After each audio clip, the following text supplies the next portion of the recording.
আমরা ইদানিংকালে লক্ষ্য করছি আমাদের দেশে এবং পৃথিবীর বিভিন্ন দেশে বেশ ঘন ঘন ভূমিকম্প হচ্ছে না? শক্তিশালী জোড়া ভূমিকম্পে তছনছ ভেনেজুয়েলা। এই ভয়াবহ দুর্যোগে নিহতের সংখ্যা 10,000 থেকে 1,00,000 পর্যন্ত ছাড়িয়ে যেতে পারে। চলতি মাসে ভূমিকম্পে 4বার কেঁপে উঠেছে সারা দেশ। নতুন করে দেখা দিয়েছে উৎকণ্ঠা। এমন পরিস্থিতিতে প্রশ্ন উঠেছে, ঢাকার কাছাকাছি একের পর এক ভূমিকম্পের উৎপত্তিস্থল আসলে কি বার্তা দিচ্ছে? দিন যত অতিবাহিত হচ্ছে ভূমিকম্পের পরিমাণ মনে হচ্ছে একটু বাড়ছে।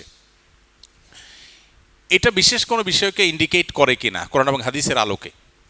কোরআন এবং হাদিস বিশ্লেষণ করলে আমরা দেখতে পাই যে সহিহ বুখারীর একটা হাদিস আছে, নবী করিম সাল্লাল্লাহু আলাইহি ওয়াসাল্লাম বলেছেন, লা তাকুমুস সাআহ, কিয়ামত ততক্ষণ পর্যন্ত কায়েম হবে না হাত্তা ইউরফা আল ইলম আও হাত্তা ইউকবাদ আল ইলম, যতক্ষণ পর্যন্ত পৃথিবী থেকে জ্ঞান তুলে নেওয়া হবে না। জ্ঞান বলতে কোরআন হাদিসের জ্ঞান, ইলম।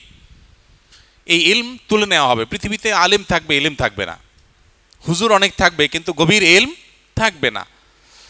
তো ইলম এর আসল প্রাণ পৃথিবী থেকে উঠে যাবে। তারপর পৃথিবীর ধ্বংস হওয়ার সময় নিকটবর্তী হবে। এ হাদিসের এই পরের অংশে নবী আলাইহিস সালাম বলেছেন, ওয়াতাকফিরুজ জিলজাল বা জালাজিল, এবং ভূমিকম্পের পরিমাণ বাড়বে। কিয়ামত নিকটবর্তী হওয়ার আলামত হলো যে পৃথিবী থেকে এলেম উঠে যাবে, ভূমিকম্পের পরিমাণ বাড়বে। ওয়াতাকফিরুল ফিতান, এবং ফিতনার পরিমাণ বাড়বে। এবং ওয়াকফিরুল হারজ, এবং মৃত্যু, খুন, খারাপ এগুলোর পরিমাণ বাড়বে। এই হাদিসের মধ্যে, যেটি বুখারীতে বর্ণিত হয়েছে, এই হাদিসের মধ্যে পরিষ্কারভাবে বোঝা গেল পৃথিবীর বয়স আয়ু শেষ হয়ে মহাপ্রলয় বরং কিয়ামত নিকটবর্তী হওয়ার আলামত, ছোট আলামত আছে প্রায় 130টার বেশি। এটা নিয়ে আমাদের ছোট্ট একটা ছোটি বই আছে, সৌদি আরবের শেখ মোহাম্মদ আল আরিফি, ওনার একটা বই আছে, ওইটার আলোকে বইটা লেখা আমাদের অনেক আগের। ওখানে কিয়ামতের 141 আলামত নামে ছোট্ট একটা ছোটি বই ছিল, বইটা আমরা আবার প্রকাশ করবো ইনশাআল্লাহ। এই বইয়ে ওই 131 যে ছোট আলামত আছে, ছোট আলামত বলতে যেগুলো অনেক আগে থেকে দেখা দিবে, এই আলামতগুলোর ভিতরে একটা এই হাদিসের আলোকে উল্লেখ করা হয়েছে যে পৃথিবীতে ভূমিকম্পের পরিমাণ বাড়বে কিয়ামতের আগে। কিয়ামতের সময় কাছাকাছি আসলে যত কাছাকাছি হবে ভূমিকম্পের পরিমাণ বাড়বে। বৈজ্ঞানিক বহু ব্যাখ্যা আছে, কিন্তু কোরআন এবং হাদিস যখন বলে কোনো কিছু এবং সেটা যখন বাস্তবে খাটে, এটার বৈজ্ঞানিক কোনো ব্যাখ্যা খুঁজে পাওয়া যায় না। পৃথিবীতে 500 বছর আগে এটা হয় না, এখন কেন হয়েছে? অনেক উত্তরই সায়েন্স বা বিজ্ঞান দিতে পারবে না, কিন্তু কোরআন হাদিসে বলা আছে কি আমাদের আগে এখন এটা হবে, তখন এটা হবে। এগুলোর বেশিরভাগ, এই যে নবী সাল্লাল্লাহু আলাইহি ওয়াসাল্লাম যে সময় ভবিষ্যদ্বাণী করে গেছেন 131টা কিয়ামতের আগে, এর বেশিরভাগ কিন্তু ঘটে গেছে, এর বেশিরভাগ বাস্তবায়িত পৃথিবীতে হয়ে গেছে। এটাই হলো তার আল্লাহর নবী এবং রসুল হওয়ার অনেক বড় একটা প্রমাণ।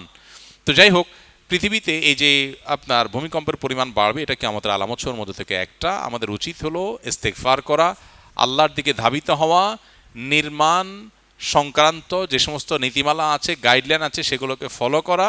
আমাদের কর্তৃপক্ষের উচিত হলো এ ধরনের, আল্লাহ না করুন, অনাকাঙ্ক্ষিত কোনো পরিস্থিতি আমাদের মতো এরকম ঘন বসতির এই শহরে যদি হয়, এই অনিয়ন্ত্রিত আপনার নিয়ম বহির্ভূত ভাবে বেড়ে ওঠা ভবনগুলোর শহরে যদি হয়, আল্লাহ না করুন, তাহলে কি হবে সেটা একমাত্র আল্লাহ ভালো জানেন। এই জন্য যথাযথ ব্যবস্থা গ্রহণ করা দরকার। হয়তো কিছুটা ব্যবস্থা গ্রহণ করাও হচ্ছে, কিন্তু অবশ্যই সেটাকে আরও জোরদারভাবে, জোরালোভাবে করা দরকার, যাতে আল্লাহ না করুন কোনো বড় ভূমিকম্প হলে, কোনো বিপদ হলে আমরা যেন একে অন্যকে উদ্ধার করার রাস্তাটা অন্তত খোলা থাকে।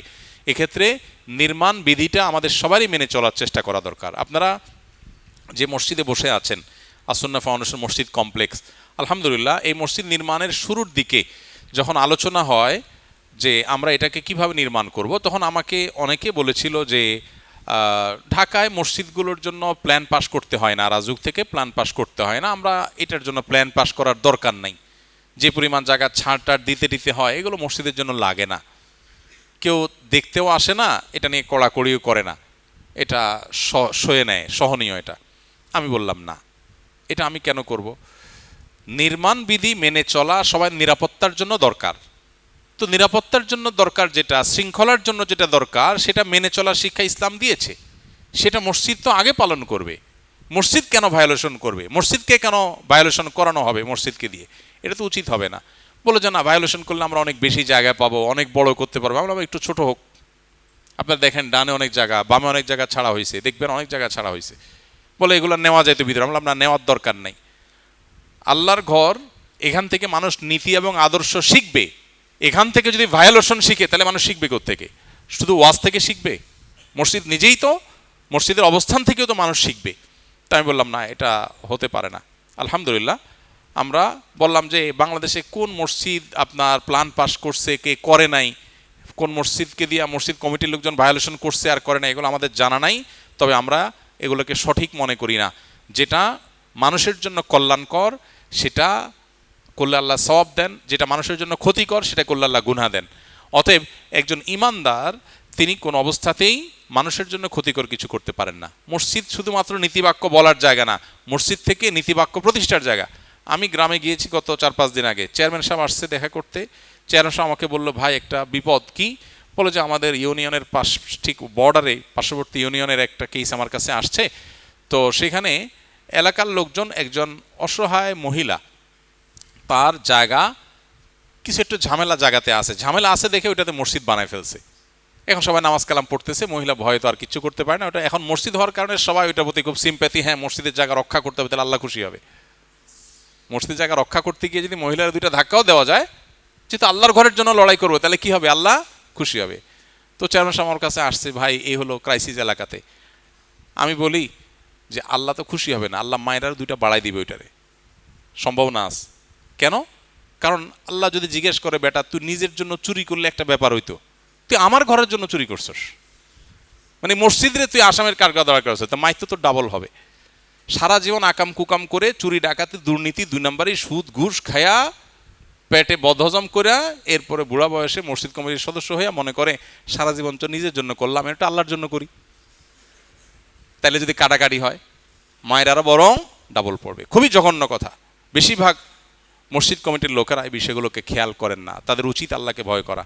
আমি একটা মসজিদে অনেক কয়েক বছর আগে ওই মসজিদের সামনে দিয়ে গাড়ি দিয়ে যাচ্ছিলাম, দেখি যে মসজিদের যে চৌহদ্দি, ঢাকা শহরে তো ছোট ছোট জায়গা, চিপা চিপা জায়গা, রাস্তার পাশে মসজিদ, ওই চৌহদ্দি পার হইয়া মসজিদের সিঁড়ি স্লোপ করে ওই লোকজন ওঠার জন্য রাস্তা 1-1.5 ফিট জায়গা দখল করে ফেলছে, রাস্তার উপরে চলে গেছে। এমনি ছোট রাস্তা, একটা গাড়ি গেলে আরেকটা ক্রস করা যায় না, এর মধ্যে আবার 1-1.5 ফিট দখল করছে মসজিদের সিঁড়িয়ে।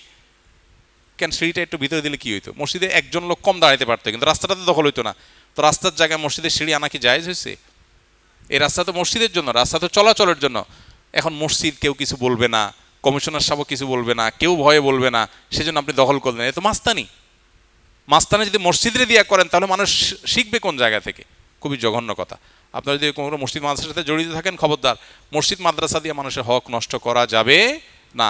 এসব জায়গা থেকে নীতি আদর্শ সবার আগে চর্চা হইতে হবে। আমরা এই জন্য আমাদের মসজিদ কমপ্লেক্স আলহামদুলিল্লাহ রাজুক থেকে প্ল্যান পাস করে, আমি বলছি প্ল্যান যেভাবে পাস হয়েছে ঠিক সেভাবে বাস্তবায়ন করতে হবে, এক চুল হেরফের করা যাবে না।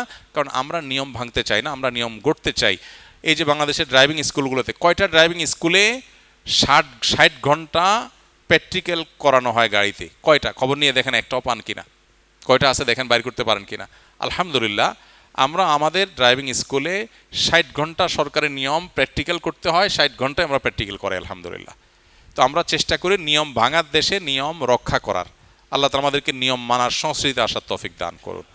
তো যেটা বলছিলাম ভূমিকম্পের ব্যাপারে, যে কিয়ামতের আলামত সমূহের মধ্যে থেকে একটা, আমাদের উচিত সতর্ক হওয়া, আমাদের উচিত সচেতন হওয়া, নির্মাণ বিধি মেনে চলা, এবং সরকার এবং সংশ্লিষ্ট দুর্যোগ মন্ত্রণালয় সহ কর্তৃপক্ষের কর্তব্য হলো আল্লাহ না করুন বড় কোনো বিপদের আশঙ্কা যেটা দীর্ঘদিন থেকে করা হচ্ছে, যদি এরকম কিছু হয় অন্তত উদ্ধার কাজ যেন চলে সেজন্য যথাযথ ব্যবস্থা গ্রহণ করা।